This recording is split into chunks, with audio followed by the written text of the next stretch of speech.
Alrighty, after a hell of a Survivor Series and NXT War Games weekend, we are back here on Gorilla Blood Radio. Daniel Correa here, Scott NDX there. What's up, Scott? The emphasis on hell when it comes to Survivor Series. Jesus Christ, that was bad. Honestly, this was one of the... I think it was one of the better attempts compared to NXT, but NXT is always better, and I will never understand why the main roster, the writers or whoever, the powers that be on those shows think that they can compete against NXT. Do they really think they can? I don't know. I mean, it's slightly irritating, and part of me thinks that, and I know you've said, and I probably said, and I know Aaron, and we've had all of us, the boobs, we've all had discussions. Until somebody passes away, the main roster is going to be kind of effed up. But when it comes down to it, the guys at NXT have shown that they can do anything that they need to do and put on a hell of a show. Oh, okay. We will talk about the magnificentness that was War Games from top to bottom. Yeah. And we will talk about the shoddiness that was most of Survivor Series from top to bottom, because there was a lot of gems in Survivor Series. I'm not going to say it's a bad pay-per-view, just the last bad hour. Yeah, it's... Something like that. So, now, I need to say this, though. Yeah. Because people, and this is according to one of the forums that I go on, man, if you look at NXT, if Triple H was in charge, Raw would be so much better. Like, no, you fucking morons, it wouldn't be. You want to know why? NXT caters to a niche crowd.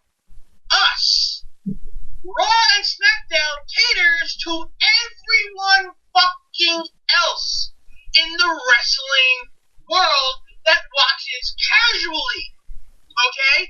And if you think that Hunter is going to throw all that fucking money away to make us feel better about the show, just because Vince McMahon fucked off and left the company to him, whether it's because Vince got too old or Vince fucking died.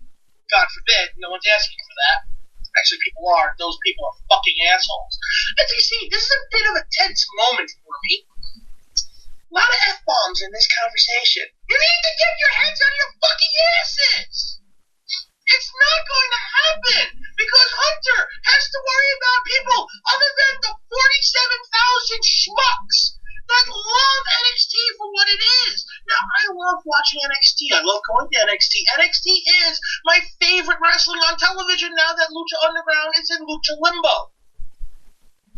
But you have to understand, we only pay for a small part of the network. None of us in our right minds, in our pockets filled with lint, have actually shelled out money for the stock.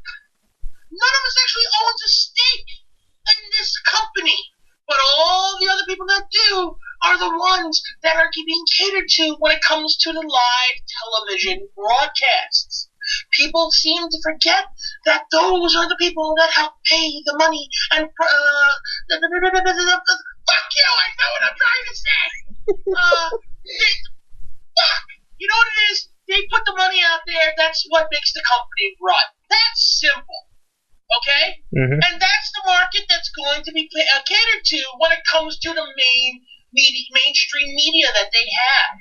You know, yes, we are going to get our awesome shows, and we're going to cycle through as many talent as possible, because that is what we want to see in NXT. But eventually they will be brought up to be booked on SmackDown, to be booked on Raw in a completely different way, because it's a completely different fucking show. And just because Triple H is going to be in charge of it one day doesn't mean that's going to drastically change as everyone thinks it's going to be. We can hope for a little bit of it, at least, to be... You know what, I'll say this. My father had a great saying, and I'm sure people have said it before him, people have said it after him, I've said it. Shit in one hand and wish in the other. See which one fills up first. Mm-hmm. Yeah, no, I feel you, man, because I'm one of those people where I can only hope that the product gets better on the main roster because of that happening. But will it happen? More than likely not. Not necessarily that much drastically different. They found a formula that works. They're making money. They're not getting nearly as good of ratings as they were getting in the late 90s, early 2000s, but they're making their money. They're making money hand over fist when it comes to merch. I don't know. I guess when it comes down to it, for me, the product gets stagnant sometimes. The guys who are absolute studs aren't getting the chances, in my opinion, and they do. Like everybody else, we complain, and certain people are being force-fed down our throat, and it's guys that we don't necessarily care for because somebody has a fetish for somebody's body type. So, I mean, granted, okay, I'll put it this way. With considering what I just said, right? We always label Roman Reigns as the guy that has been force fed down our throats, right? Basically. Yes. Okay. I'm a fan of Finn Balor. Are you a fan of Finn Balor's? I can give or take. Okay. Can you say that he kind of was force fed down our throats right as soon as he got to the main roster? No, because he disappeared right after he appeared on the main roster. Yeah, well, he got hurt. That's why. But when it came down to it, right at the very beginning, it was everybody was clamoring for. So, I mean, they wanted him. That's the thing. That's the difference. That was at least WWE responding to the pulse. The biggest issue is WWE is a live product. And unlike, baseball, football, mixed martial arts, this stuff doesn't get predetermined outcomes. Those don't get predetermined outcomes. Wrestling does. Mm-hmm. All right? Now, wrestling is one of the few storytelling, tools, few storytelling mediums where you can literally listen to the crowd and change what's happening during the match. Mm-hmm. See Hulk Hogan, The Rock, WrestleMania 18. Mm-hmm. Okay? You can't deny that the crowd dictated which direction that match was going. For sure. Also, right? yeah. It's one of the few storytelling techniques where an injury in the middle of the ring can change the outcome of the match, as we saw last week. Mm-hmm. Just added into the conversation here is the Aaron Kendrick. He's the working man, catching us during the middle of his shift here. What's up, Aaron? I'm contemplating going back out though and leaving because typical Daniel, always complaining about everything. Well, I'm putting it out there. Scott kind of started the conversation off with we were talking about how NXT is one way and how no matter what happens, even if Vince were to die, they wouldn't really be changing the formula all that much when it comes to the main roster with Triple H in. No, it's just my issue is that everyone thinks that it's going to be such a drastic change once Triple H takes over and it's going to become NXT on television every week. It's not going to be. It's going to be nowhere near that. I think that there will be a change. I don't think that's going to be, nothing's going to happen. But you have to understand, it's not going to be on the same level.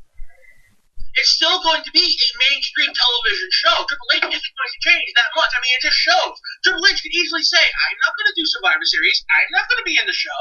I am not going to take over the pay-per-view event. I am not going to win the match. But he did. He still was there. Which is stereotypical WWE. It's not just, but he has the ability to say no. Yeah. But does he? No! Because he knows his spot on the main roster is a certain one. Yep. And that's not going to change once he's in charge. I don't give a shit what anyone says. He's in those interviews, but the shit that he does on television shows completely differently. Okay? Yeah. And that's not going to change. You want to add a point in there, Aaron? I mean, there's no way for us to, predict what's going to happen when Vince McMahon dies. Like, either it's going to turn into NXT or it's not.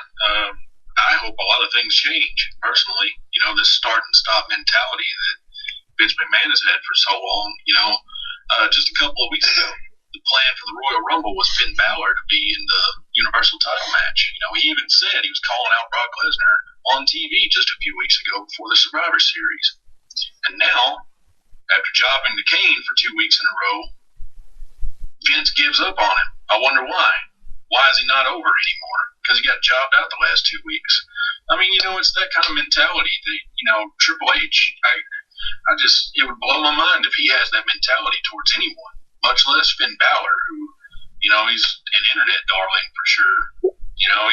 He's definitely struggled since he got to the main roster to get over on that mainstream level that, he didn't have to worry about in NXT. There's just a lot of different variables. And I do definitely think a lot of things are going to be different when Triple H takes over. Do I think it'll be as drastic as some people make it out to be? Probably not. But I think there are a lot of little things that actually mean a lot in the bigger picture that will be different. And I'm not saying that they won't be. I definitely say there's going to be a change. But people keep thinking, and that's what I'm tired of hearing, is everyone's like, oh, Triple H needs to be in charge. Triple H needs to be in charge. Everything would be so much better if Triple H was in charge. I don't think the televised product is going to change that much.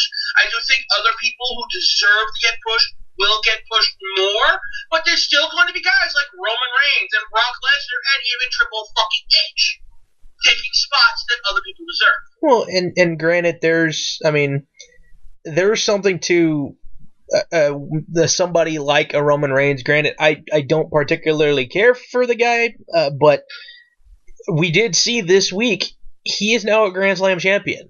He finally got the Intercontinental title. Can we have That is something disgusting to say because he shouldn't have been a world champion yet. Can we at least? Going after the mid-card titles is a more important thing instead of hot-shotting him to the main event. Yeah, can we have a quick moment of silence for the never-ending Intercontinental title reign of The Miz actually coming to an end? Man. You know what this means, right? That's for the title. Say what now? He's challenging Brock Lesnar for the title. Oh, dude, that would be awesome if The Miz comes back from his movie deal or whatever he's doing right now, and then comes back. That's actually just what it means. It just means that it's time for the Marine 6. Yeah, exactly. Another Marine film. I don't know. The Marine 5 was fine with him just doing promos from the set. Yeah, exactly. That's why I was shocked they took it off of him. I mean, those are actually better than half the things they're going. You actually were just like, what's the promo this week? Yeah, well, you know what would be a real fun idea, even, is... You know what? You still saw more than Rock. That is true. I mean, yeah, I would love to see even, hey, you know what? Could you imagine just this crazy-ass scenario? I know it's something that I don't even think they've done in a long time. What if the Miz never lost the title here? Okay? He goes to Hollywood, and in the process... say Kurt Angle finally says, you know what, says something about this no compete clause again, the bullshit like that. Could you imagine Miz losing the belt via proxy? He gives the Miztourage the opportunity to defend the title on his defense, on his behalf, so that he doesn't officially lose it by having to vacate it, and then loses it that way.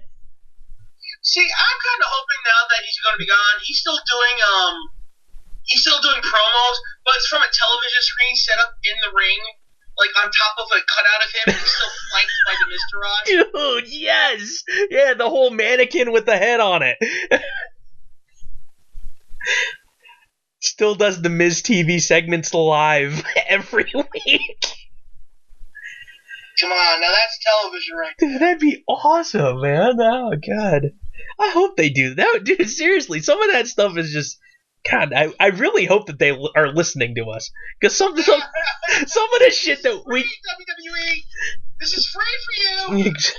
God damn. Come on, you gotta have a statue without a head. Yeah, dude. Oh, that's awesome. Oh my god, that would be so funny. But It's like you tried to honor the giant statue that was poorly made. You just cut the head off. You put a widescreen television on there. Oh man, that'd be funny. Aaron, it sounded like you were gonna chime in there. Either that or you walked away. No, that was my chair squeaking. Oh, okay. That's all right. I thought you were gonna chime in there. So all right, here we'll run down the takeover stuff. Let's see. The couple of matches that aired on the Wednesday night afterwards were the pre-show matches. So we had Ruby Riott defeating Sonya Deville, and Their feud. Yeah, and then the UK title match where Pete Dunne successfully defended against Johnny Gargano in a damn good match. Are you surprised? No. Pete Dunne and Johnny Gargano. Not at all, man. And that's the kind of match, like, you would think. I mean, I get it. You would think that kind of a match would be great on a main show. On the main roster, on a Survivor Series, even. Not necessarily just something that you're going to air on an NXT episode on a Wednesday night. I would take that on an episode of 205 Live. Yeah, I mean, it theoretically could have been. So, I don't know. It boggles my mind. Because even if the guys, like, put it out there, the natural crop of guys that are coming into the business now, right? They're not nearly as big as they used to be. I mean, you're used to having guys who are about 6'6", almost 300 pounds, just shy of 3 bills, coming in with, I mean, crazy buff bodies. Now your guy's size is maybe 6'2". I mean, 200 pounds? I mean, maybe a little over 200 pounds? So, I mean, Cedric... I think they're trying to fake people's weights less now. Well, because part of me is, I mean, just looking at that, if the average guy is smaller, then a guy like Lars Sullivan looks a lot bigger. Braun Strowman looks a lot bigger than he is. Because the guys around him are tiny. Braun's a big guy. I know he is. Yeah, the dude's a legit 6'5", 6'6", 300 and some odd goddamn pounds. I mean, the dude looks like a warthog. Yeah, but I mean, granted, put him next to, I mean, the Big Show, and he's tiny. I mean, so you obviously can see the difference. No, he's not tiny. But comparable than anything else. But put it this way though, if you have a guy like, I mean, Johnny Gargano trying to go out there and be in the David against the Goliath, dude, he makes somebody like, even, I mean, Lars Sullivan's an average sized dude for the most part. He's built like a brick shit house and covered with fucking fur. But no, it's nice to see that they're trying to clone, George Animal Steel and Gorilla Monsoon together. Yeah, it's funny, man. I don't know. I like the idea of, like, the average sized guys getting their shots. And that's what's happening these days. Let's be honest. The best wrestlers in the business are the smaller guys. You can't just keep hiring big dudes and hope that they work out. We've seen it not work out. And I think with Triple H being in charge of that has shown a big change in pro wrestling in general. Doesn't help the shitty storylines. But, yeah. I mean, there has been a change with Hunter being in charge in certain fashion. It makes it mean a lot more when you have a guy like Braun Strowman come in who just towers over everyone. Exactly. Else. Oh no, I agree, and I know I've said this before. I'm a huge fan of Braun. So am I. And I shouldn't be a fan of a guy that big. I don't want to be a fan of a guy that big. But the dude moves magnificently in the ring, and for the simple moveset that he has, he does it well. Well, and as much as that's the important thing. Well, and as much as people shit on Baron Corbin, that dude's quick too, huh? I just want to say I've been a fan from the start of Baron Corbin, even before the whole Proving Grounds storyline that they came up with through the show. Yeah. I saw that guy, and I just saw that guy was money from the start. You know, may not be the best talker, but in the ring he can go. And he moves. Yeah. His footwork, especially in the ring, is better than honestly. He reminds me of a thin Big Boss Man. Yeah, because he uses the Big Boss Man's moves. A lot of it, yeah. Yeah, but I mean, just also in mentality and stature in general, he comes up with that vibe of I'm gonna kick your ass and I ain't afraid to do it. He does a lot of things that the Big Boss Man used to do, but he does them a lot better. Yeah, which says a lot. Yeah, because Boss Man was fucking prime, man. Well, yeah, but Boss Man was such an underrated big man, though. Like he's top 5 for me. He's easily top 5 for me. You talk about footwork. Go watch Big Boss Man and see, did he ever mess up sliding out of the ring and run around that ring post? No. He had one of the best working punches ever. Oh my god, I love the way he just fell to the mat and just punched the guy. Yeah. Dude, I like that Dustin does the same thing. Goldust does the same thing, but Boss Man was always one of my favorite. That leg thing that he did over the middle rope always made me cringe. I was waiting for a guy's head to pop off one day. Yeah, the guy's choking him on the. Spots when I was a little kid watching Boss Man do that. Oh man, when Boss Man was a heel, I hated him so much, but I respected him because he's a big man who can fucking move. Especially when you compare him to his partner Akeem. Look, I got love for the one-man gang, but holy crap, was he slow. Dude, let me say something about Akeem and Boss Man, though. One of the, I've often talked about one of the first tapes I ever had when I was a kid was WrestleMania 5. On WrestleMania 5, the Rockers.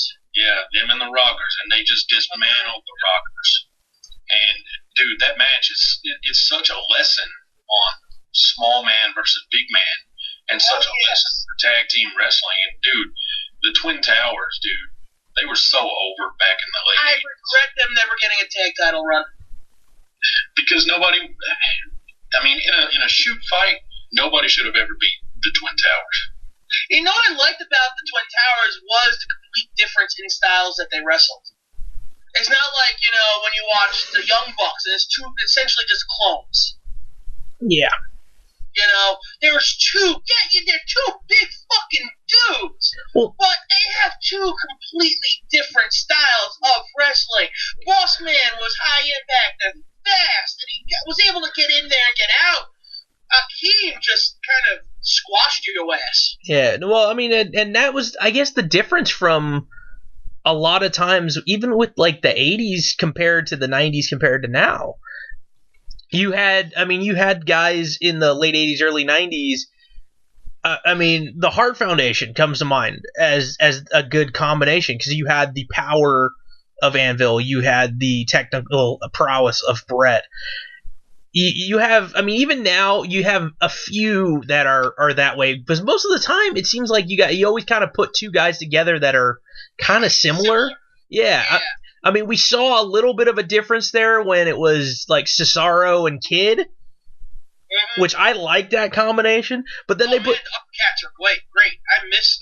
It's just he got injured. Yeah. But now, you have Sheamus and Cesaro, and they're both almost identical in their ways. Ambrose and Rollins, both fast guys, high impact moves. One's just sloppier than the other. Yeah, the main difference. Look and moveset. The Usos are almost they're almost identical in every way. True. But then you got, you got. I guess when it comes down to it, the only ones I can think of are like the New Day. Sanity's very different from each other. Holy shit. Sanity has 3 completely different styles working together, and they're very good about it. Let's see. Then you even think about even some classic tag teams, Legion of Doom, 2 big biker dudes. Yeah, same style of doing everything. Really. Yeah, that's why the Hart Foundation was so good, because they were just this, Anvil was a bruiser, and, Bret Hart, like you said, was the excellence of execution, See, the fun one that just came to my mind, which was completely opposite of what you would think by looking at them, the Quebecers. Rougeau was the technical power, and Pierre, dude, Allouet, yeah, dude, Pierre was, oh my god, dude, that guy liked to go to the fucking top rope. He was an underrated talent. I hate the fact that they never got over. Yeah, I actually really liked that duo. Dude, their theme song was more over than they were. I didn't like Bad Guys back then, but for some reason, I really liked that duo, man. Yeah, their theme song was more over than they were. And unfortunately. We're not the Mounties. But, yeah, man, it's funny to see how things have gone and how you don't have to be crazy muscle-bound big dude anymore, because beforehand, it used to be everybody was that way, with the exception of the fat big guys. I mean, granted, like you said, we had the tag team. The guys that weren't built like shit brick houses, like Ken Patera and shit like that, where the guys are getting their asses handed to them. Yeah. The guys are built like brick shit houses. Until you really, then you seen guys like, Yokozuna, big old fat dude, who was able to use his body weight well. You got Earthquake and Typhoon. Oh, God. Speaking of guys who move differently, too, right? Yeah. Those Typhoon, as much we all love, Tugboat and the Shockmaster, the guy didn't move very well. No. He did what he did very well, but he didn't move very well compared to Tenta, who was jumping off the ropes like he owned them. Yeah, and then even Yokozuna. Yokozuna got bigger as he went on. Yeah, unfortunately, so he slowed down, but early on he moved very well. Yeah, and same with the the head shrinkers. But again, same styles. You look at a guy like Bam Bam Bigelow. Dude, Bigelow was great. Bigelow was one of the few big men who could go off the top without any, issues. And nowadays, you got guys like, Kevin Owens who goes off the top on the regular basis. It's like, it's not shocking for a fat guy to fly anymore. Now, okay, I can't remember off the top of my head. Bigelow's not in the Hall of Fame, is he? No. I don't think so, and that's a damn shame. He needs to be in the Hall of Fame. He should have gone in. Go ahead, Aaron. First of all, you know what they should do? They should just put the triple threat in. I've got an idea. Okay. We're talking about the best tag teams, the best big men.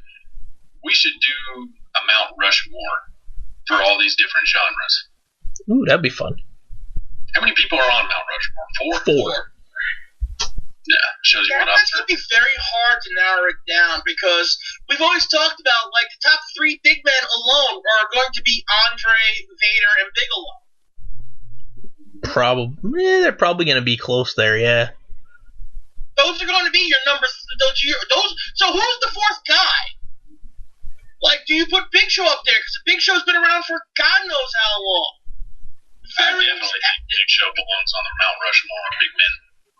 I agree. Big Show's done a lot, but then you go, well, what about Big Boss Man? What about One Man Gang, who made a career out of splashing people in the corner? What about King Kong Bundy? I think the Mount Rushmore of big men is the easiest one for me. I'm going Andre the Giant, the Big Show, the Undertaker. You would consider the Undertaker to be a big man, right? Yeah. Yeah, definitely. Yeah, Undertaker, Bam Bam Bigelow. That's it. Yeah. See, now, my issues with that would be with Big Show and then Vader. I'd have to probably just flip a coin for it. Now that you mentioned Taker, Taker's definitely got to be on that. Yeah, and, come on, Andre. Bigelow. Well, Andre's a given for any of these, okay? If you just say a Mount Rushmore of pro wrestling, Andre's going to be on it. Andre's a fucking giant. That's one name that will always leave off their all-time Mount Rushmore list. Andre. I've never seen Andre on anyone's Mount Rushmore. That is stupid. For me, I'm thinking right now, off the top of my head, if I was to choose from what I respect in pro wrestling, I would probably choose just randomly Taker, Andre, San Martino, and Hogan. Just for different generations of pro wrestling. See, that's when the argument for Stone Cold Steve Austin comes in, because no one ever made that much That's money. the problem, but you can only choose four fucking people.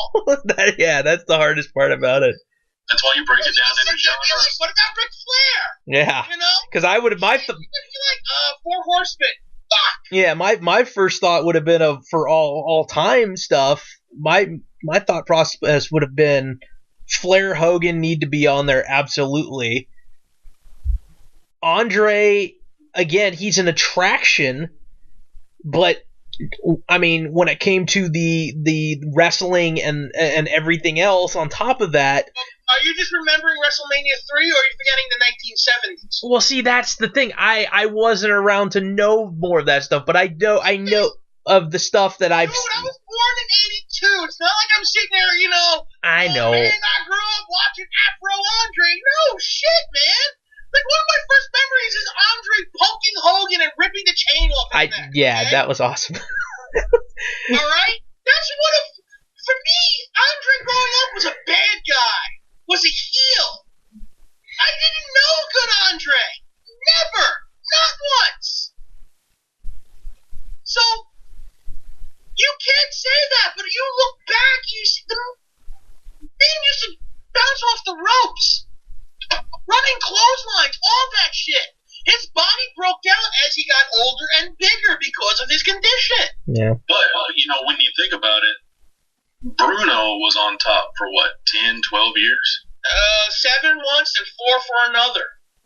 Yeah, Andre was consistently a huge attraction wherever he went, from the early 70s all the way through. I mean, you could even make the argument for the I early would say 90s. 89, 90. Yeah. WrestleMania 6 was 1990, right? I mean, honestly, it would be almost another coin toss, but I would say Andre probably meant just as much, if not more, than Bruno. I agree. First of all, I think no matter what's going to be on here, Andre's on this list no matter what. Yeah. Andre is going to be that big ass head right in front. Yep. And if it's with the afro, you're not going to see the guy behind him. So what about tag teams? Let's go back to tag teams. Oh dear God. Can we? For me, the one tag team that's sticking out in my mind that I feel like needs to go on here is the Steiner brothers. See, I was thinking Road Warriors. See, I mean, the Road Warriors, Steiner brothers. I was never big on the Steiners. See, I didn't get to see a lot of Steiners because they didn't spend a long time in the WWE. Honestly, the most I remember of the Steiners was the Survivor Series where Undertaker turned into a good guy, came out with the American flag stitched to the inside of his coat. See, I never even knew that happened until, like, last week. Oh my God, I knew something you didn't. That's scary. Yeah. Aaron's a I've freaking never seen sponge. that. And then I finally beat the master technician of wrestling knowledge. see, like, out of nowhere, I saw that picture posted like 17 times on Twitter last week. Yeah, man, Survivor Series. Yeah. Yeah, I don't know, man. What tag I think they're teams? facing a team of Ludwig Borga and a few others. Oh gosh.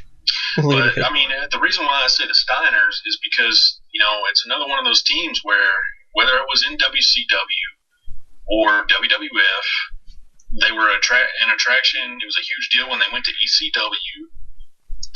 They were freaking megastars in Japan. They innovated double team moves. They took, the ideas that, the Rockers, the Rock and Roll Express had for all these double team ideas and just, put their own twist on everything. Speaking of Japan, how come our list doesn't really reflect them? What about Mitsuharu Misawa? Yeah, that's the hardest part, man. It's just there's so many to put that to narrow it down. El Santo, Blue Demon. To narrow it down to freaking 4 is almost impossible. Well, I mean, it's almost like when you hear the word wrestling, who comes to your mind first? And Misawa doesn't really come to your mind when you hear the word wrestling. Well, I don't know. I mean, it just depends on where you are in the world. Misawa live, so I feel special having been able to do that. I mean, I agree that he's a megastar, but did he mean as much worldwide as Andre the Giant did? Yeah, see, that's the hardest part of all this stuff, dude. There's so much stuff to factor in that then can we throw Antonio Inoki's name in there, though? Because he did mean a lot worldwide. He did have those, I definitely think fought Ali, man. If I were going to put any Japanese wrestler on Mount Rushmore, I think it would probably be Inoki. So I mean, there is that factor, because remember, Inoki helped bring a lot of the Japanese wrestlers into WCW during the early '90s, and I think that's what helped WCW really make a name for itself, having those international matches and shit like that. Yeah, I mean, all right, screw it, Japanese Mount Rushmore. Mount Fuji Rushmore. Yeah. Well, honestly, I think most people would probably just be talking about the All Japan Pro Wrestling days. A lot of them would just be Kobashi, Tao, Misawa, and Muda. everyone who can't Muda. remember Muda wasn't part of the All Japan Pro Wrestling. I'm talking about the just from those four guys that had these great matches from like 1989 to 1999. They personified. New Japan's huge now, but back in the 90s, they were the second, third tier company in Japan. It was All Japan Pro Wrestling at the time. Because of guys like Misawa and Kenta Kobashi and Akira Tao, Genichiro Tenryu and shit like that. Those guys, they were the ones that were running roughshod over Japanese pro wrestling. Those are the ones that you wanted to see. As much as we love Jushin Thunder Liger, he was kind of falling by the wayside until WCW helped give New Japan a boost here in America. But in Japan, they were second tier. Yeah, it's just too many things to factor in, man, when it comes to just if you wanted to pick four. I would honestly, I think it would be kind of fun to see. I wish that somebody in WWE, Impact, on the Indies could do this like giant poll from all the wrestlers themselves to see what they think of their own industry's history. Who would they put in there? And then we can like calculate it out and figure based on everybody's opinions who would be the four. Hell, Mick Foley could be his own Mount Rushmore. Yeah, he's got at least three faces. If not, if you count himself, then yeah, there's four. He can count himself. Fuck it. He is Mount Rushmore. that works. Shit, man. Daniel, who's your Japanese Mount Rushmore? For me, I don't know enough about it really to make choices. I know the names of people from the bigger names, but I only know really what I've watched in the last few years. So I mean, if I'm going from the respect of it all and from its early traces and how it's grown as a sport, I would throw Jushin Liger in there because he's just one of the most recognizable faces and he's done so much and he's still been doing it for 30 fucking years. Misawa because his unmasking, his tiger mask kind of changed the landscape of pro wrestling in Japan, especially in All Japan, because he was tiger masked too. Then he unmasked and the crowd lost their stuff, and that was when, Japanese crowds were kind of just sitting there all quiet and everything. Giant Baba because he kind of made wrestling mainstream, and Ricky Dozen because of just he was like the start of bringing wrestling over there and how important it was, with him as like one of the first true superstars of Japanese wrestling. That's a very educated Mount Rushmore right there. And see, I've watched a lot of Japanese wrestling. See, and I'm not lucky enough to say that. I've become kind of a student of it lately, more so than ever. From everything that I've seen, I think my Mount Rushmore for Japan would have to be Liger.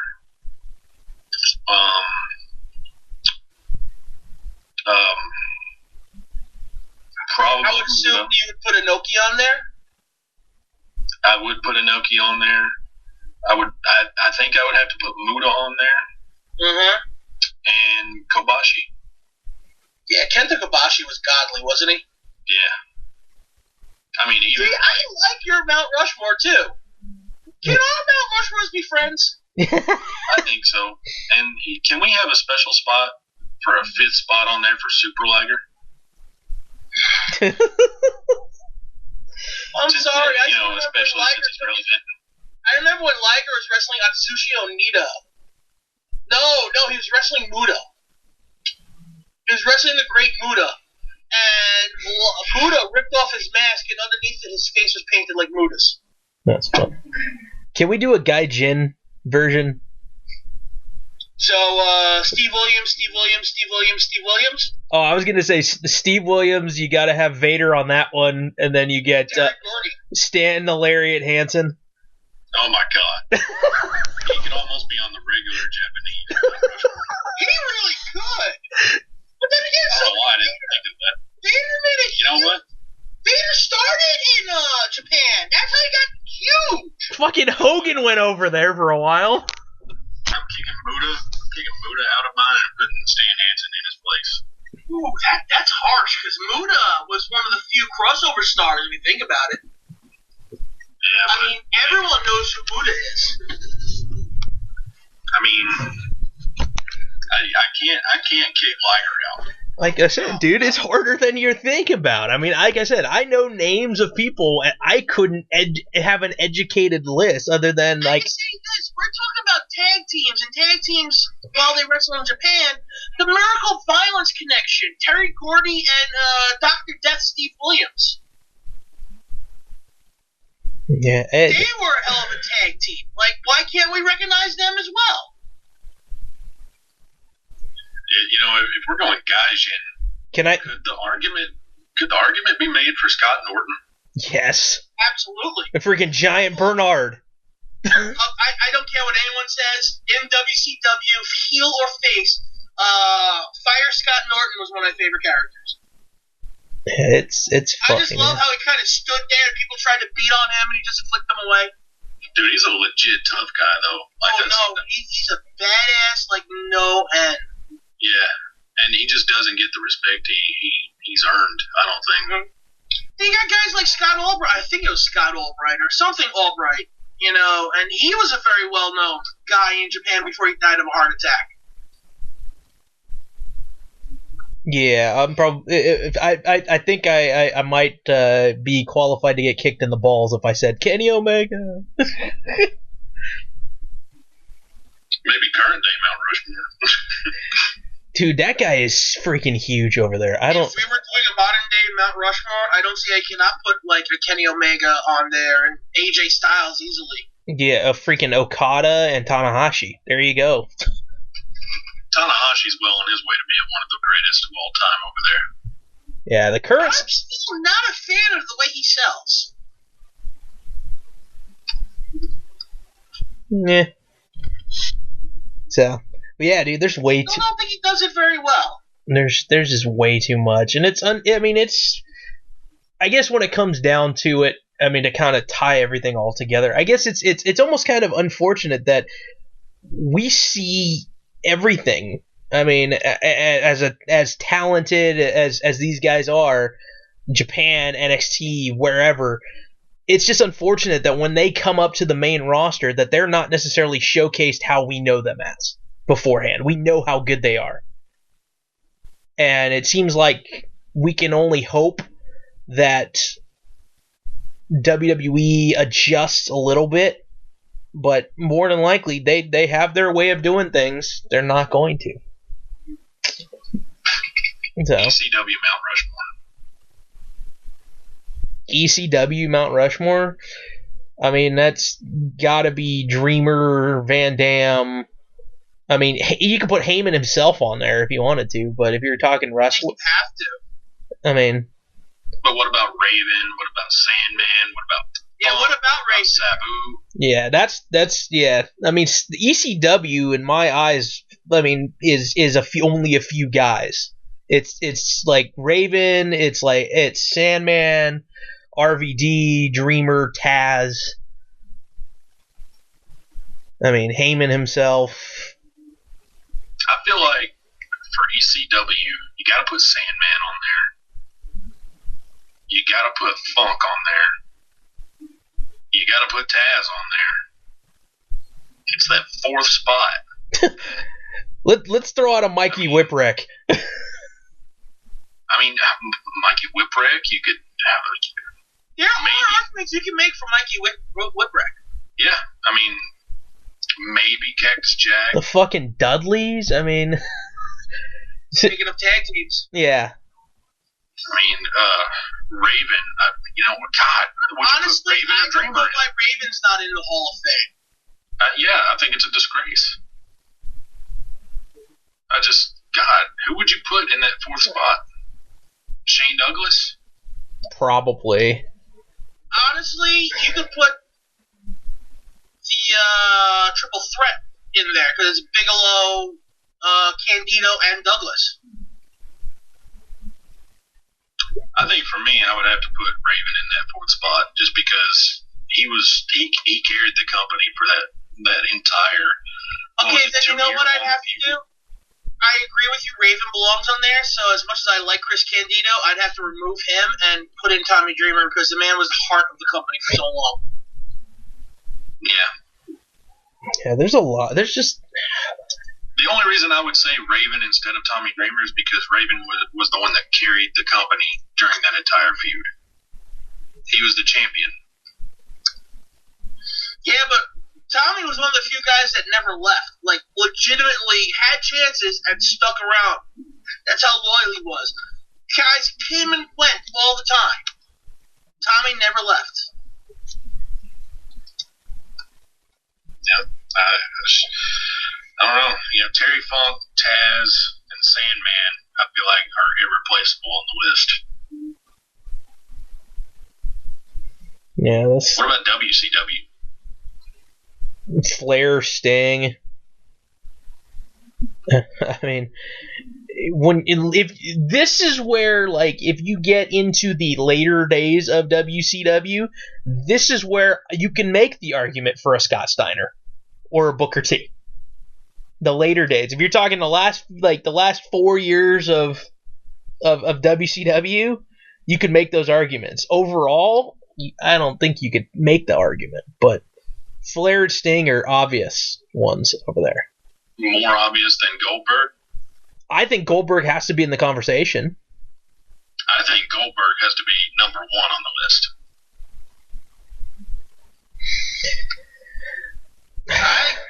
To me, WCW is easy. We don't have to like Goldberg. No. But we can't deny the fact that the man was a money-making machine.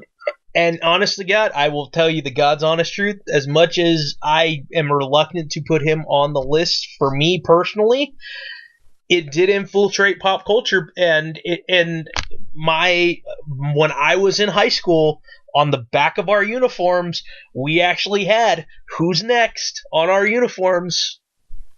So I gotta say, I mean, for me, Goldberg is number one on that list all day, every day.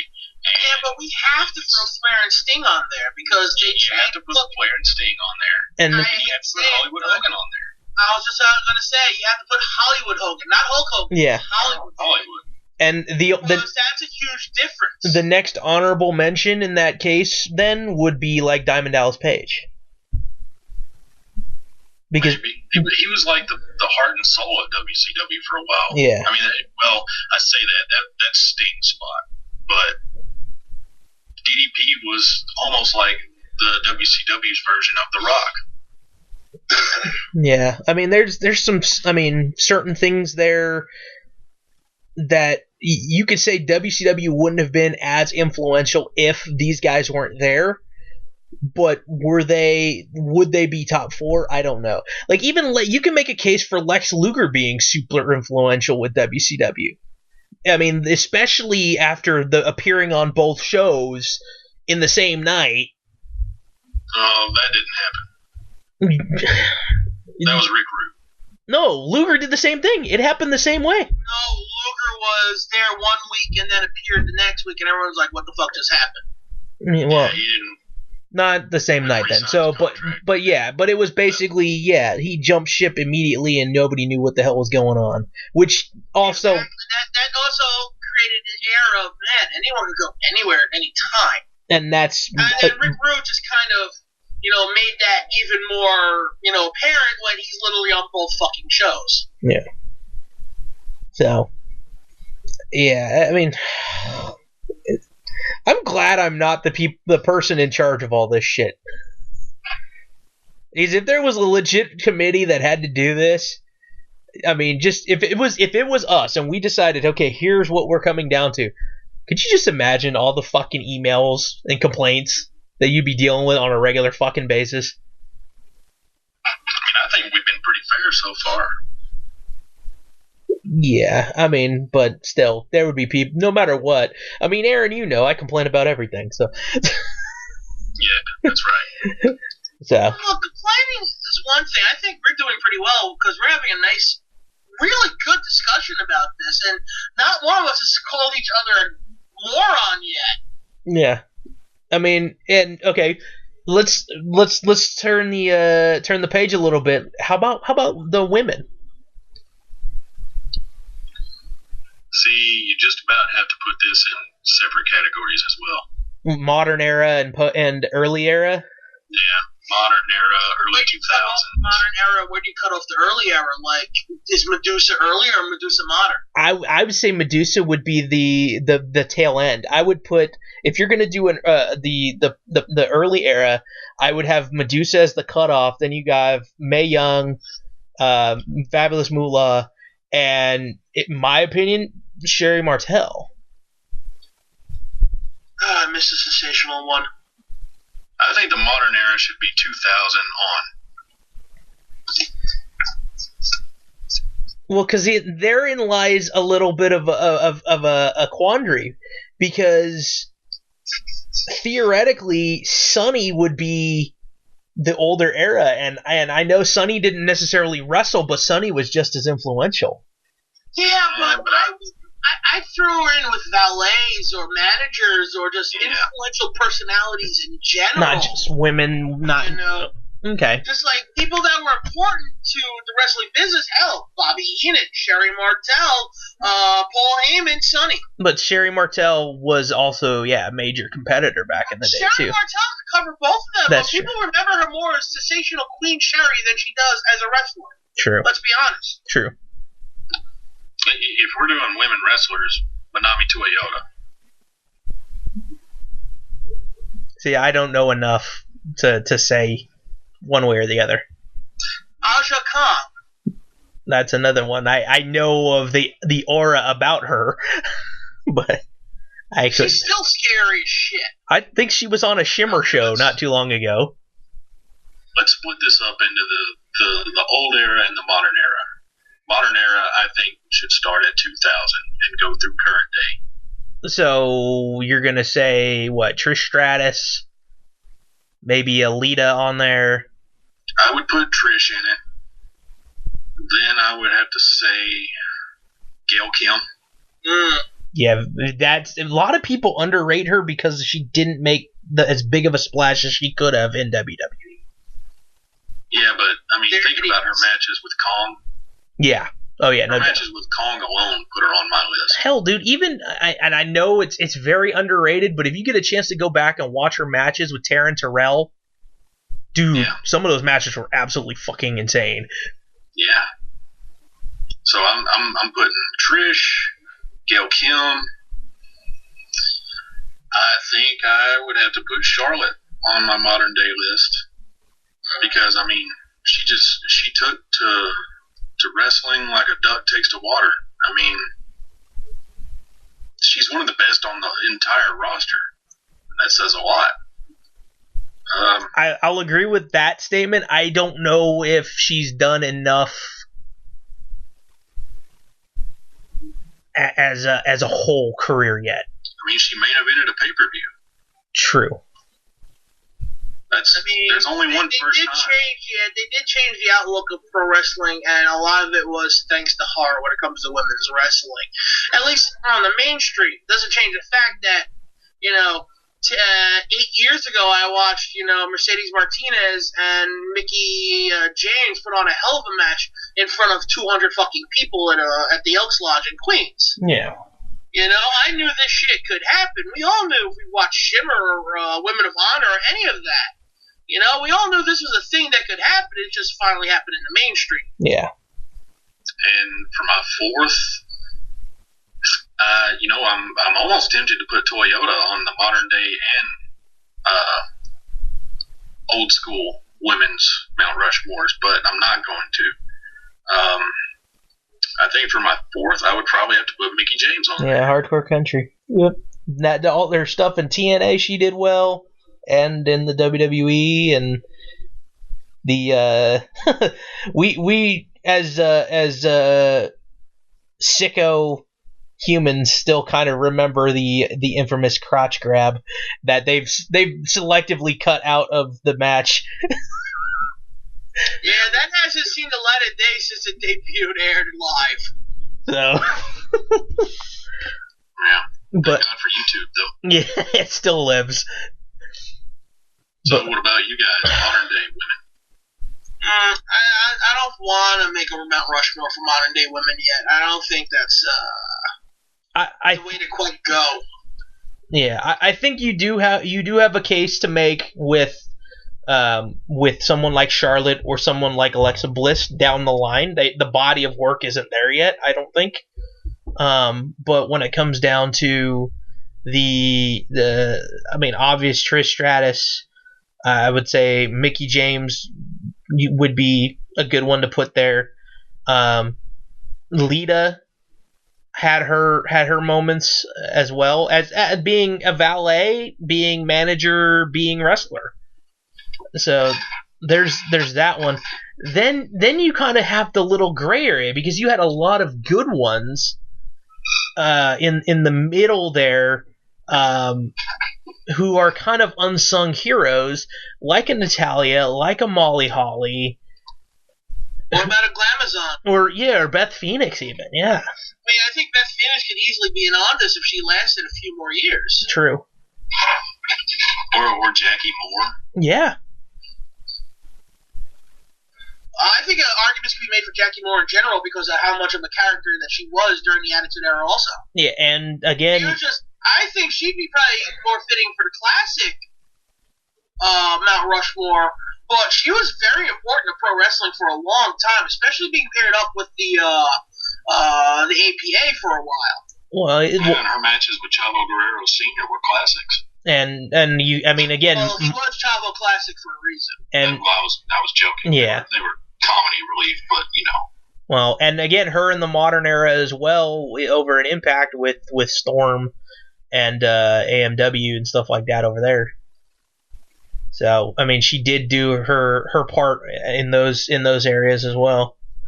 Speaking of Storm... Yeah.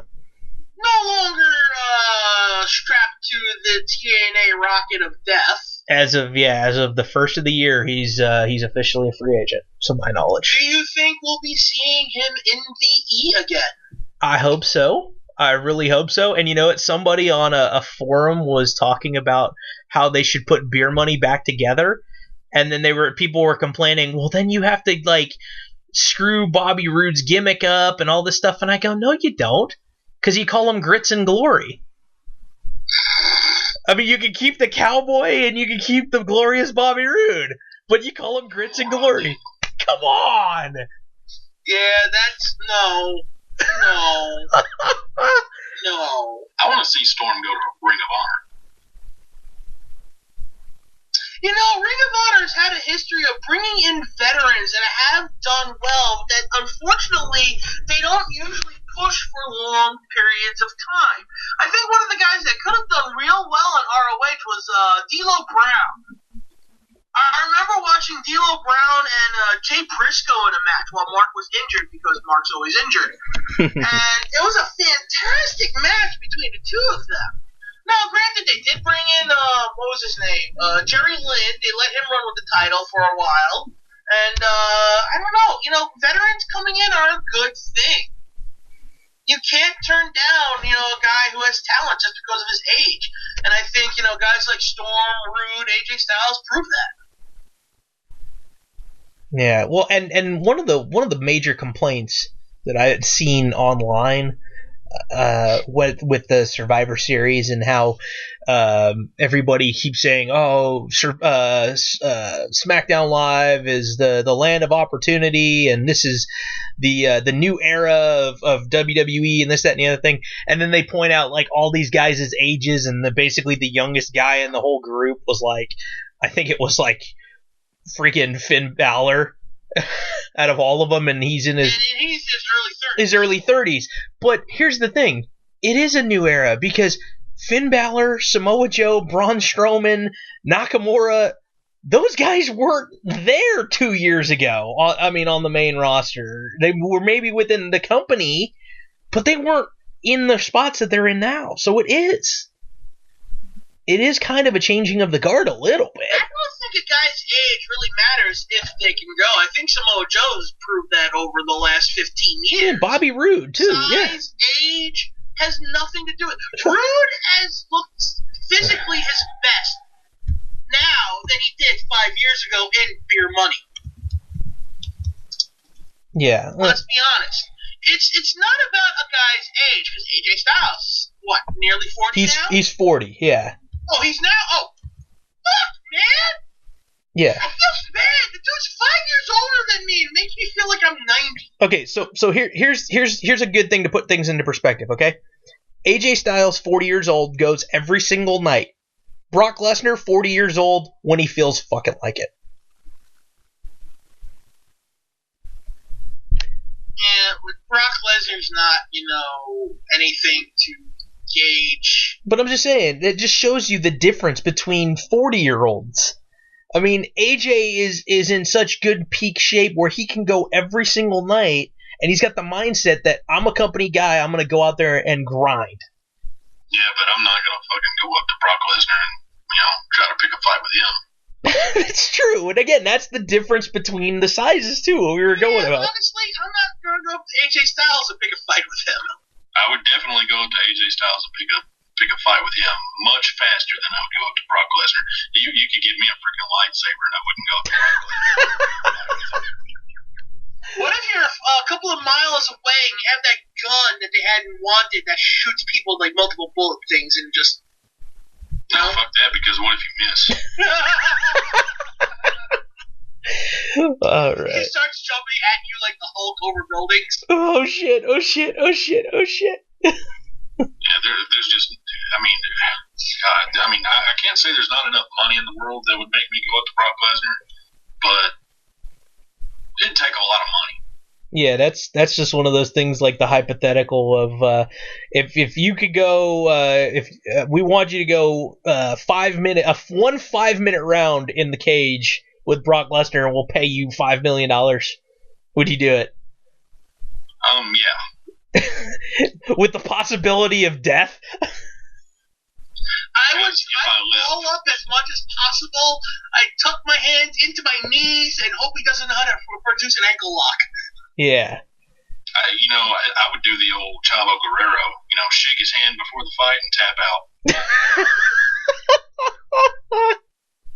Yeah. Oh, man. You kind of sound like you would have the same Royal Rumble strategy as me. Go lay down underneath the bottom rope and hug the post. Yeah, the old Jonathan Coachman. Yeah. So, all right. Stop kicking me! Stop kicking me! Point being, Brock Lesnar can get away with his schedule because of who he is. Yeah. And that's why he's the most believable champion that we've probably ever had. I hate it, though. Hate it so much. I mean, you can hate it all you want, but he's doing his job. Well, speaking of something we didn't hate, the TakeOver War Games, and we started it, and then we got all crazy into a really good discussion. I really enjoyed that discussion, guys. But speaking of big men, Cassius Ohno freaking had the balls to go up and challenge Lars Sullivan.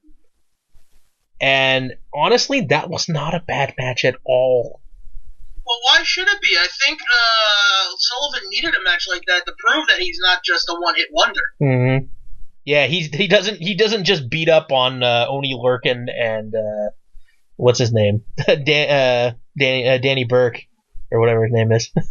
Birch. Why did I say Burke? Sorry.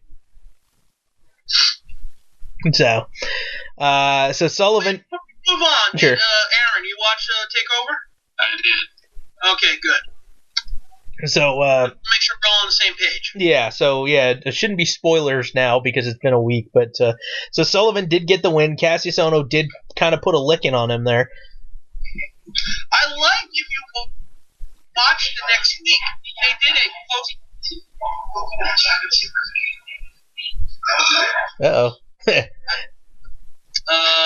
Was someone talking about your cookies there, Aaron? Somebody was talking to him, but he, I guess, walked away or something. He doesn't have his camera on tonight, so we can't tell if he's walked away or not. So, carry on. Okay, so what I liked about it was the post-match interview that they showed a week later, and the interviewer, whoever the hell that is, can't tell these days anymore. There's just so many of them. Asked Lars Sullivan how he was, and Lars just kind of stared out into space for a minute. She's like, I'm feeling great, considering I just got kicked in the face 50 times. Yeah. It's really hard, too. Yeah. Just like, there was like that moment of humanity, and then he went right into character. Yeah. It's like, it felt kind of interesting, like, oh, wait, there's two sides to this guy. So, yeah, I'm glad that it went the way it did, because Sullivan needed a nice rub there to make it more legit. So I have a feeling that maybe the next guy we see him against is the one of the guys in the second match of the night officially. We had the weird rivalry between the Velveteen Dream and Aleister Black. Okay, so that's my match of the night, possible match of the year. I've watched it twice now. It's nice to see Rick Rude come back to life. Oh my god, dude! I think Black and Sullivan is going to be the next rivalry. Oh man, I don't care what happens. So all I know is that match was a show stealer. Oh my god, dude! Yeah, I love the fact when the Velveteen Dream came out and all of a sudden revealed the tights, and I went, oh my god, it's Rude and Roberts again. And that's honestly that's one of the things that I like again about being a long-term fan. They can do stuff like that, and for me it's going to click into my head of something else. And some of the other kids, these kids that are in their teens or in their 20s won't get that unless they've seen it on the network in the past. Yeah, you sit there and they kept talking about he's only been in the business for 3 years. Yeah, okay, but he's been in the Performance Center for 3 years. Yeah. And that is a hell of a place to learn your craft. Yeah, and... Okay? Because you got guys like, Matt Bloom, Sarah Del Rey, Robbie Brookside, Norman Smiley. Okay? Those are 4 really good names. Plus, to be surrounded by. Plus, Shawn Michaels doing his thing down there occasionally. You got a lot of people. Scott Hall shows up every once in a while. Yeah, it's amazing, man. But yeah, that match was just, it blew my mind. I think what it is the fact that Patrick Clark oversells in just the right amount. He has a bit of a Rick Rude in the way he moves, and he attacks people with a really straight arm. Because, Rude used to do that too. Mm-hmm. Just kick the arm out, just slam it down on a guy. And the Rude Awakening, just his movements and his techniques are obviously taken from Rude. His selling looks like it's taken a bit from Shawn Michaels and Mr. Perfect. Yeah, it's a lot of facial expressions, a lot of movement that goes around with it, and there was nothing in that match that made me go, holy shit, I am upset with this. Yeah, and Black and him played off each other, for being polar opposites, play off each other so well. Oh man, the mind games they were playing with each other throughout the whole match. There was a minute of the whole match where they literally were just sitting in the middle of the ring. Yeah. And that got the crowd into it completely. Yeah, that was insane. And I know, Aaron, were you one of the guys? I know the Boobs was a doubter of this whole rivalry. I can't remember where you were at going into this. Well, I wasn't. Stress that, wasn't a big fan of Velveteen Dream. I am now. Okay, good. I knew this would work you, man. I knew this would win you over. I mean, he's a hell of an athlete, put on a hell of a show. I like the story. It was almost kind of a modern-day Goldust, Razor Ramon type thing. I love it. I'm just I'm waiting for them to do more with him in the way of like backstage promo type things. Because could you imagine if they tried to go the whole nine with the Velveteen Dream to a point where he comes up into the arena to get out of a car and it's a purple Cadillac. I mean, or what if it's a little red Corvette? That's what I was gonna go with next. Because it took my brain a little bit to process the Prince song. I was like, damn it.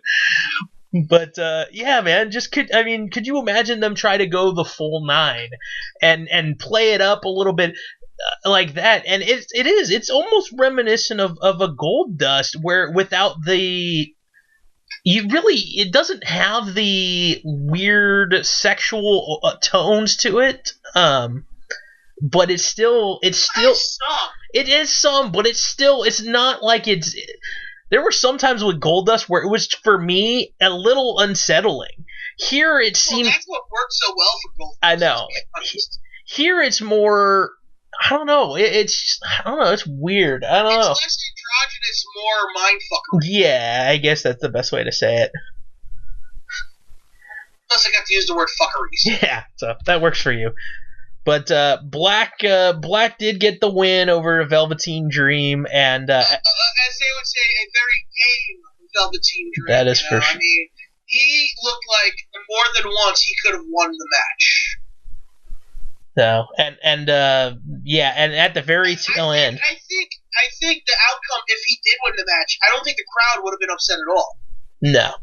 Yeah, and they were really behind Velveteen Dream in the match, and I didn't care who won this one, because honestly, the outcome would be worth it for either of them. Well, Black getting the win, and then at the end, he did say validated Dream's existence. Yeah, he validated his existence. That's the best way to put it. He did say his name, but basically he kind of acknowledged the fact that his name will go down as a loser. So. Well, I said enjoy infamy, Velveteen Dream, but he did say it. He had to acknowledge him because he gave him a fight for 15 minutes. Yeah. It was a fight he couldn't deny. Yeah, legit 15 minutes. That was just as long as the NXT title match. Yes, it was. Although I think the NXT title match probably got cut a little short. We'll get to that. Yeah, so women's fatal 4-way for the vacant NXT women's title. Kairi Sane, Nikki Cross, Peyton Royce, Ember Moon. Again, it's the women get throw down. I mean, nobody's business. You don't even have to worry about it anymore at NXT for the most part. It's yeah, I'd love to throw down Peyton Royce too. I'm fine with Nikki Cross.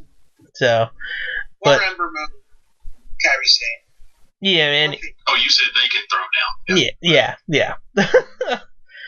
So seriously though, I feel like Peyton Royce came out of this thing the biggest star out of everyone. She's really come a long way, hasn't she? Dude, that fisherman suplex is amazing. I think she's going to be the one that's going to be running a program with Ember Moon here over the course of the next month or two. I'm not upset with that at all. Hate to say it, but Billie Kay is not going to be around much longer because she's being overshadowed so bad right now. Which is funny because I think on the main roster, I think Billie Kay would do better because she's the better personality. if they moved up, I think it'd be the exact opposite. And remember, it actually started off opposite that. Yeah. Billie Kay was getting the push, and Peyton Royce was kind of sitting behind, being, the cheerleader, and Royce just got so much better than Kay. Not saying Kay is bad.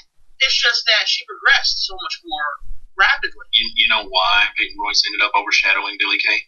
I'm sure you're going to tell me. Because she's hotter.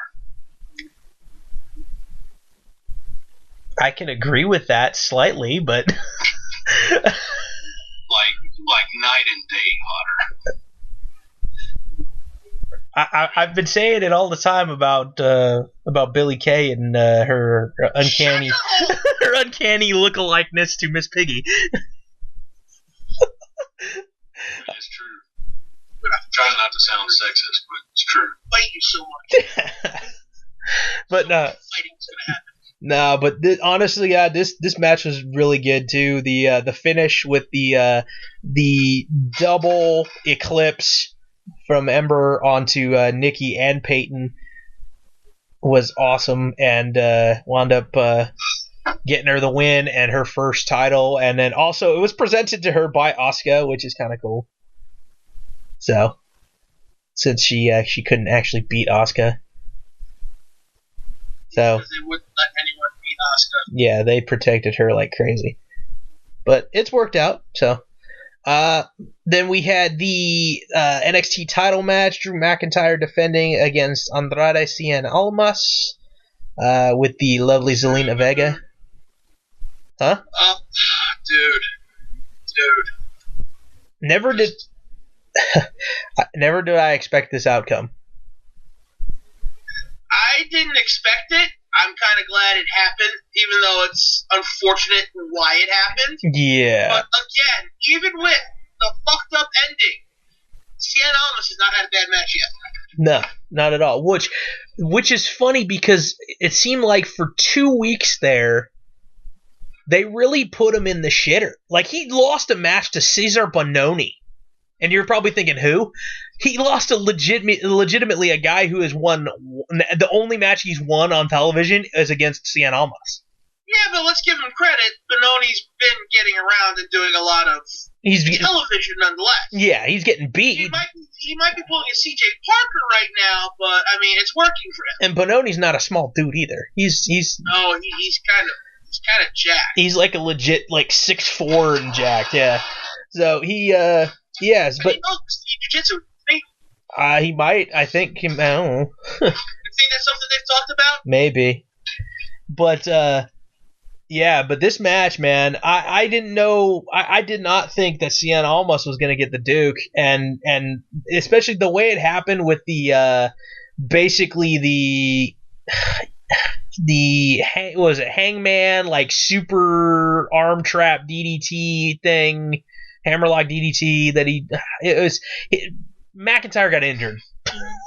I think he was going to go for a Hangman's DDT from the top rope. McIntyre was supporting his left arm on the top rope, and when Almas went down, McIntyre still held on to the rope, and it looked like he rolled his bicep from what I saw. Yeah. So McIntyre could. For anyone who doesn't know what that means, it's the bicep tears and rolls up underneath itself. Yikes.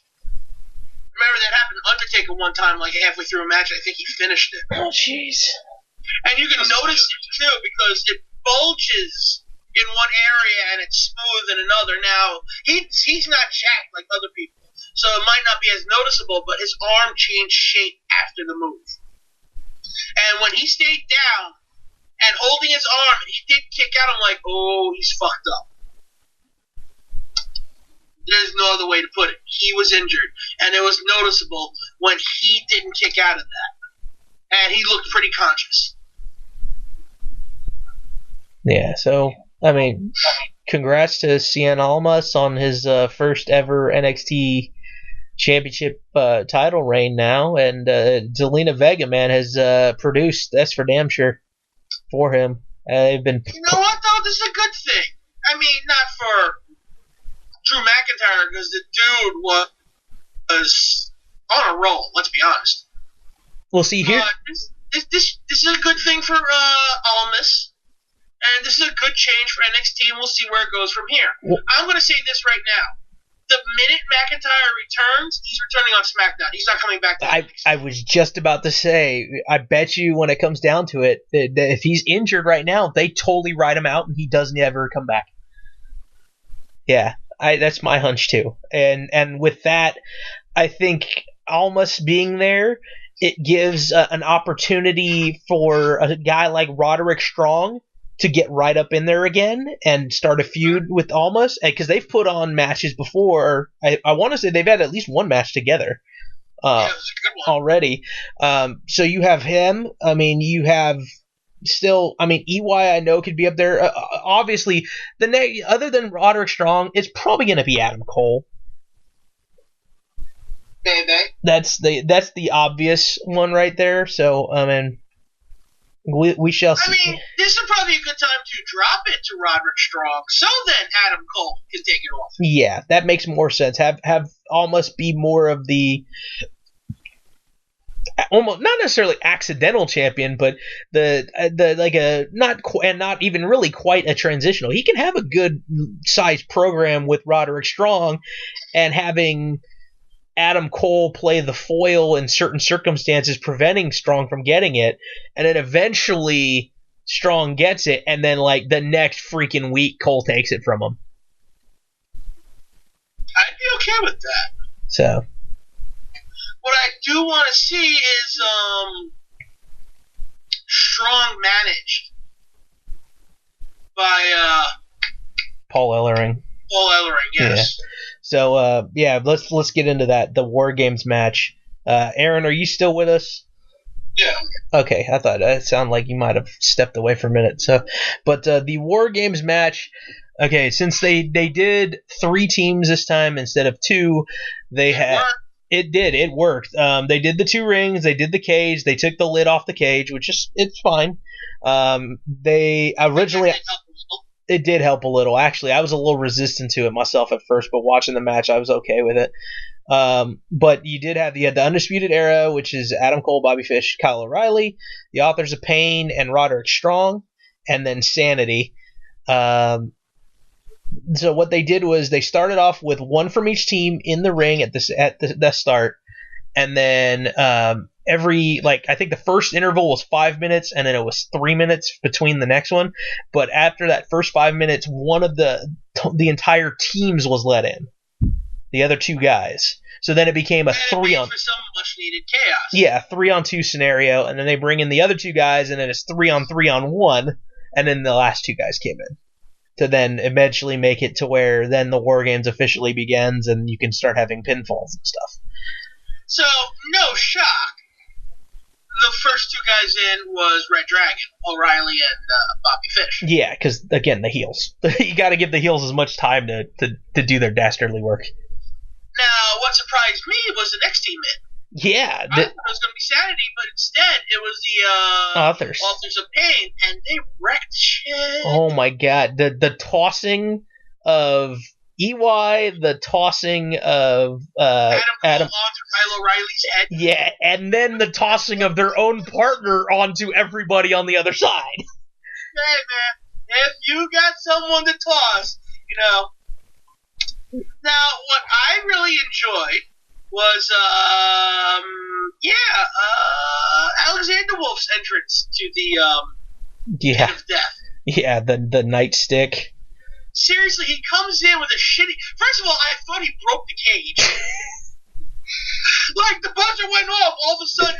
Like, they're still trying to pull the chain out. The cage door flies open. Thought he killed the ref behind him. He sprints to the ring. Dane's strolling. Yeah. And he's in the cage. He looks at everyone, starts waving, pulls out a fucking nightstick, and beats everyone, and then starts moshing. Yeah, and then... I want to know what song he listens to! And not to be outdone, freaking... He starts rearranging furniture. Yeah, that was fun.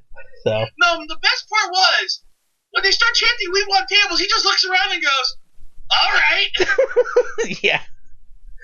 And then Dan gets into the ring and does shit a guy that size should not do. Yeah, the fucking coast to coast. Oh man, he I don't see Sanity staying. Honestly, Sanity's going to be one of the first call-ups after WrestleMania, if not after the Rumble. Hell, I can see Sanity debuting in the Rumble. I mean, why not? Not necessarily in the Rumble. How about just causing chaos and attacking the New Day while they're in the Rumble? I am okay with this scenario. I am very much okay with this scenario. Aaron, there's a lot of upside in NXT right now, and I know we were bitching and moaning about the main roster and the booking, and we will discuss that a little bit more in a few because Survivor Series, yeah. But overall, in the end, I still want to see these guys wrestle the guys on the main roster. Mm-hmm. I mean, I never get tired of watching the New Day right now. Yeah. Aaron, your thoughts on the War Games? Anything that's stuck out at you? Well, I definitely thought that the Steel Cage Warfare / Lethal Lockdown was pretty good. I mean, even though they changed up the rules and everything, to me, best War Games match of all time, hands down. I mean, that's not saying a lot, though, because I feel like when you go back and watch the War Games, the roof over the cages was so low that they really just couldn't even do anything. Yeah, that's why I like that they pulled the roof off and they kind of just opened it up and they gave the option, hey, look, if you escape, your team forfeits. I've always said that I felt like War Games could have been held in one ring inside Hell in a Cell. And we've said that on the show for years, though, haven't we, Daniel? Yeah, but Daniel seems to think it's a stupid idea. He always disagrees. No, I like the 2-ring thing though, more so than the 1 ring, if anything. But no, I think it could work. I mean, you put another door on the other side, and so they're completely blocked off from each other. They can't get at each other. That's fine.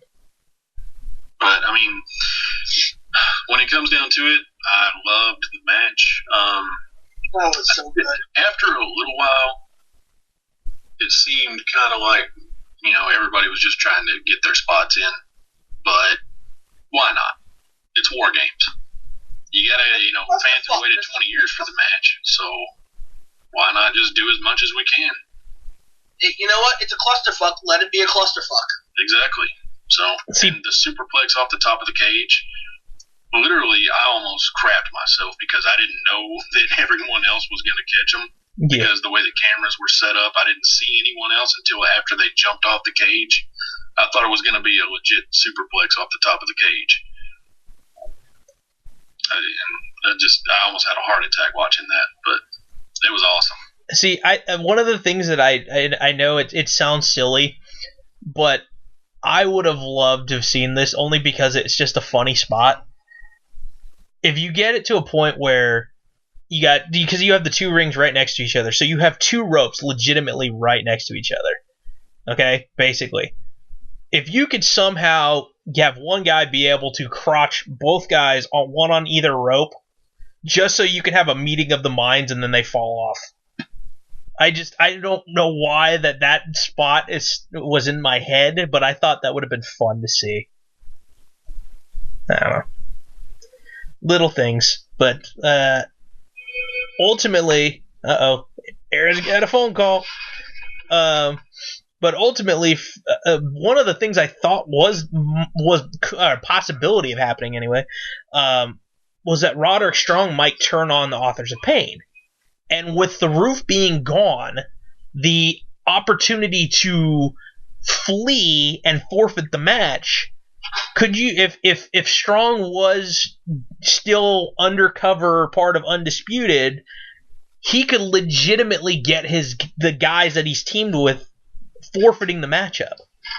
I'm glad that didn't happen. Yeah, well, for your sake, yeah. Glad you weren't booking this show. I don't know. I just look at that and go, that's a good way to take out the Authors of Pain. He forfeits the match, and they're just stuck up there, and they could have worked that storyline where if they wanted to, they could have made it seem like they were going to toss him out of the ring. True. I mean, he still technically escaped. It wasn't on purpose, but it could have been a storyline possibility. Nonetheless, no shock to anyone who actually watches NXT on a regular basis. They stole the fucking show again. Mm-hmm. And now on to Survivor. yeah. Here. Well, and Undisputed Era did get the win. So there you go. Shock. Yeah. Oh wait, no. Yeah, shock the system. One of them was named Future Shock at one point. Remember? That is true. So, all right here. Survivor Series. God, here we go. Pre-show, again, they started the pre-show way too early without anybody in there, so you had the first match of the night on the pre-show, basically in front of like 1,000 people, sparsed out throughout the entire arena. Elias defeated Matt Hardy. You had the Cruiserweight Championship match on the pre-show as well. Enzo defeated Kalisto. And then you had basically a promo that was interrupted, but promo by Owens and Zayn, interrupted by Breezango, and then they started to fight. So, yeah. And then they had a pre-show match. Yeah, I can't believe Owens and Zayn on a pre-show. Come on. And I knew exactly why they did that, because if you watch the pay-per-view, you know exactly why they did that. Yeah, because they wanted them to forget about them. So it makes sense, but it doesn't. I don't like it, but it does make sense. Especially when you see what happened at the end of the show. Yeah, exactly. So, all right. Storytelling that I knew what was going to happen right away. Pretty obvious. So, to start off the show, we had the a 6-man tag, New Day going against the Shield. And your thoughts there, Scott? Holy shit! I mean, the New Day, just put the New Day off the start of the show, and you're golden. They steal it every time? Yeah, you're golden. So, yeah, there's not much to say about that. I mean, but again, they did it in defeat. The Shield gets the victory because, I mean, Team fucking Raw. Like, okay. Well, Shield was being heavily pushed before the match even started, so they weren't going to lose. But it was a hell of a fucking match. Easily match of the night. And again, one of the longer matches on the card, with the exception of the main event, 5-on-5 traditional. Oh, yeah, I gotta see what the okay. Yeah. According to the wiki, the almighty wiki, 21 minutes plus for that one. You know what? It felt like it, but in a good way. I mean, it felt like a train wreck in the best possible way, if you know what I mean. Yeah. And then we had and I like all the tagging that they were doing, you know? Like, they tagged each other in, so they had like the 5 seconds each time to do one of those big moves. Yeah. Makes sense. So it's smart storytelling. So, from there, after the Shield get the victory and put Raw up 1-0, the traditional Survivor Series match for the ladies, Team Raw versus Team SmackDown, and there's nothing good about this except for Tamina's booking. Tamina could, yeah, I want her to get a chance. Like, she's been through a lot of crap. Well, it doesn't help that she's not great in the ring, but she really had a good showing in the pay-per-view. So, but the sole survivor of this one, and still unpinned, Asuka. Alright, so no one's shocked there, but honestly, just some of the booking of this match was idiotic. I like how they got rid of Nia Jax, though, and Tamina had a great showing. So overall, it was an okay match, but it was still better than the main event, but that's not saying much. So, here's a good one. Yeah, Interbrand champion versus champion match. IC champ The Miz taking on US champion Baron Corbin. Right now, at this point in time, Raw's up 2-0. Oh, dude. Honest to God, I am so fucking happy. I was so conflicted in this match. Seriously. I don't want Raw to go 3-0, but I don't want The Miz to lose. Yeah, dude, seriously, like, it's one of those matches where I was like, okay, if they're smart and they give Baron Corbin the rub in this one, holy shit. And sure enough, They did, and even with Dallas and Axel there, the Miz just couldn't freaking put it all together. Yeah, but that's good because, one, Corbin needed that rub. Yeah. Two, it doesn't hurt Miz to lose. No, because it's not a title match, so it's not a huge. Even at this stage in his career, I don't think Miz losing a match to a young buck like him, an up and comer, hurts him in the end. No, I don't think it does. But I was happy with that one. I mean, Corbin taking out the guys on the outside, taking out the Miz. I mean, yeah, it was good. And Axel. Yeah, even he gets popped, even with the neck brace on. Who cares? Hey! He got that neck brace in the line of duty. Yeah, that is true. Let's see. We had another champions versus champions, the tag team match. So now the count is 2 for Raw, 1 for SmackDown. We had the Usos representing SmackDown against the Cesaro Sheamus tandem. I'm going to say this right now. Yes. If Cesaro and Sheamus won this match, it would have been a travesty. Not because they're not good, but let's be honest. Usos are where it's at right now. Yeah. Yeah, I mean, at the rate they're going now, the reinvention of the Usos as heels has been... They're not even heels anymore. They're kind of straight tweeners. Yeah, they kind of are, but I guess, I mean, it's just, the whole rebranding has done wonders for them. It really has. Absolutely. So, they urbanized them, I guess, is the best way to put it. Or maybe they're just acting like themselves when you see them on the shows like Total Divas and everything. That's kind of who they are. True. Yeah. So the Usos get the win on that one, bringing it even at 2-2. It was a really good match, but let's be honest, that was because of the Usos. Yeah. Not that there's anything wrong with Sheamus and Cesaro. I'm actually a fan of their team overall, but Usos. Yeah. The women's champions going at each other. Yeah, this was a good one too, wasn't it? Yeah, Alexa Bliss taking on Charlotte Flair. That went 15 minutes? It didn't feel like that. Yeah, this one could have gone either way, and it wouldn't have mattered one way or the other to me. But when you look at the lineup of what's coming up next, I kind of had this feeling that Charlotte was going to get the win, only because of my issue was the order of matches. So now after this match, it's the champion versus champion title. What they should have done was they could have had anyone win the women's match, and then the opposite of that wins the 5-on-5. Yeah. And then you go into the main event of AJ versus Lesnar, truly believing you don't know who's going to win.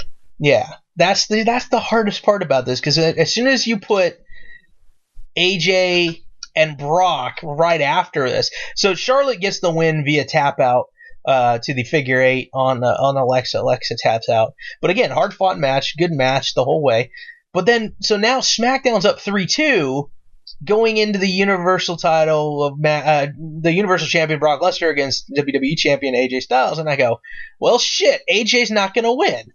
Exactly. There's not even a chance of him winning. Yeah. And that was poor booking. And this is... Now, even if you go, well, it's a Brock Lesnar match, of course AJ Styles is not going to win. Dude, watch this match, several times it looked like AJ was going to knock him the fuck out legitimately. Dude, this match was arguably Brock Lesnar's best match of the past year. Honestly, since his return. No. Dude, he has not had any good matches. And AJ Styles finally got a good fucking match out of him. Yeah. I hate to say it, because I was bitching and moaning about the match completely for weeks and weeks. And Boobs said, watch, he's going to get a good match. I'm like, I doubt that's going to happen. I had to shut the fuck. I even told Boobs. I hate to say it, but AJ got a good match out of Brock. Yeah, he did. I mean, Lesnar still suplexed him like 6 times, but Thankfully, only 6 times. Yeah, because he took some nasty bumps after that. But then AJ, again, popping back up and springboarding and all that good stuff, man. Seriously. And Heyman selling it like, oh shit, Brock could lose. Yeah, honestly, Heyman on the outside, his facial expressions, I gotta give them credit because they're the unsung heroes there. Dude, the referees and their facial expressions sell it, dude.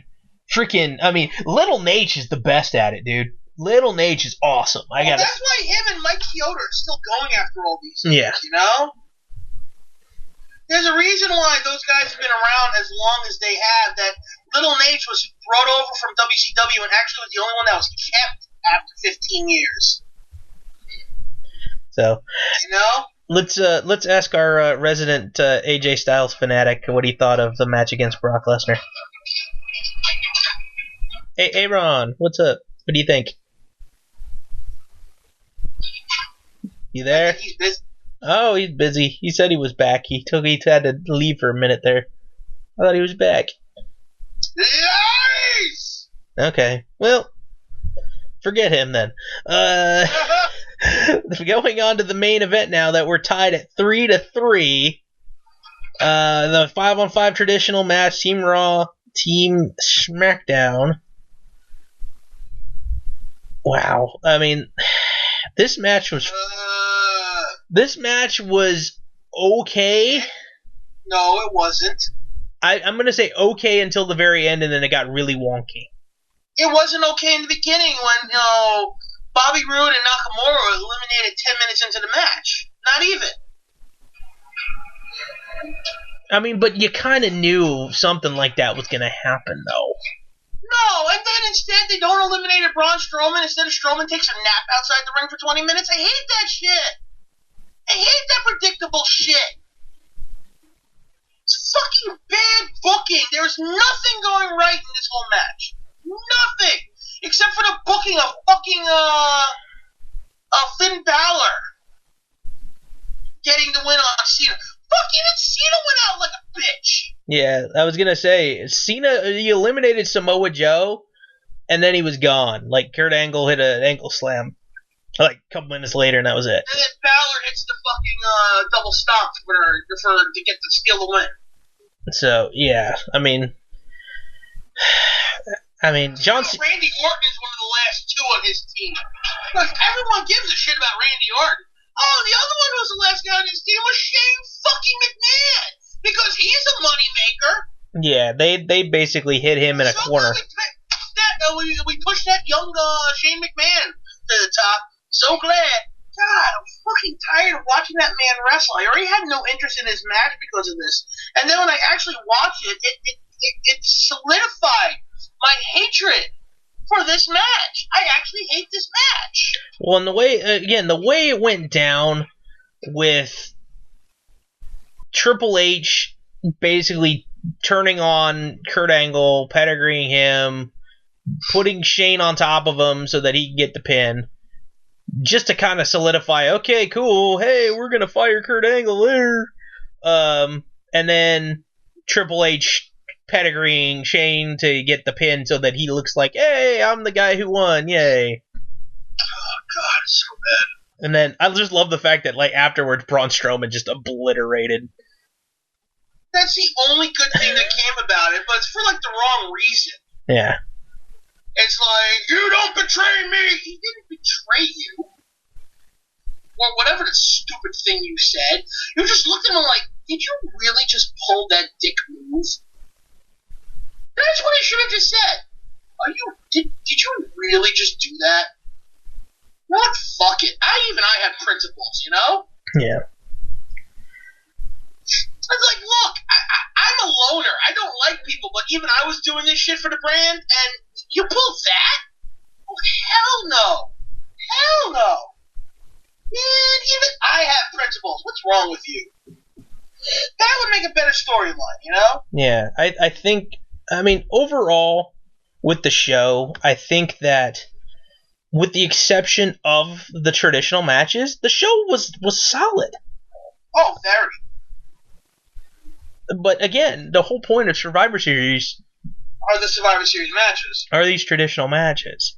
So again, they tried, and I think they did an okay job. It's probably one of their better efforts to kind of keep pace with NXT. But again, with the Survivor Series matches, they fell kind of short. Efforts. Jesus Christ. That's what we have to talk about. Efforts. Ugh. So, but well, on that note, I think we should call it a night because we've talked wrestling for 2 hours now. Yeah, unless you want to throw Schwartz and November stuff in, and we can wait till next week. Well, wait till next week when it's actually over, and we'll just talk about the whole month then. Okay, because I'm ahead of the game by a day. Yay! Yeah, I'm on. I got 27 movies watched, and that's after not watching any for like 3 days. My Thanksgiving was marathoning movies. I watched 5.5. Nice. Yeah, I did a bunch of them over the course of the last 3 days too myself. So cool. So all right. So next week then we will talk more in the Schwartz and November realm once the month is basically over. Holy crap. Year's almost over. Holy crap. It's insane to think about that. So, but yeah, so next week we will run down our Schwartz in November and kind of just preview into DV December. And then hopefully we will get some more good wrestling talk in like normal. So be sure to hit the subscribe, all that good stuff on the YouTube. Go check out the Google Play Store because apparently now we have an app that actually works thanks to the boobs. I don't know about the working part. I just know we got an app. At least when you Google Gorilla Blood, it shows up. Yeah, so I drip. Yeah, you can download it now, and it links to our YouTube stuff, all of our past shows, going all the way back to when we were with the Pro Wrestling 24/7 stuff. It puts them all in there. It's funny. It like for some reason it filters them in out of order. I don't know why, and I don't know how to fix it, but whatever. But they're there. They're all dated for the most part, with the exception of the ones that I think the boobs put in there from the olden days. So you might have to kind of filter through those, but I usually always date the ones that I put up there. Or just listen to them anyway. Yeah, why not? It's fun to talk about. You want to hear the old stuff. So, but Gorilla Blood Radio on the Instagram, Scott NDX on the Instagram, the Aaron Kendrick, who I don't know if he's even here anymore. He had to work. I am DKorea247 on there as well if you want to add us up. That is perfectly fine. Also, while you're on Scott's Instagram, message him and tell him how awesome his artwork is, and then buy something or have him commission. Yes, I want to sell some of my artwork. I need to make room, so buy my artwork. Yes, either that or it's old on there. I was gonna say. Sale. Either that or make him offers for all of the extra movies that he has, because I'm sure he could probably get rid of some of them too if he so chooses. Mayhaps. I don't know. Just I don't know. Throwing that out there. You have duplicates of things now, dude. Not really. I've done very well of not double. Well, I think I accidentally double dipped maybe 3 times. Okay, when I meant duplicates, I meant Blu-ray, DVD, VHS.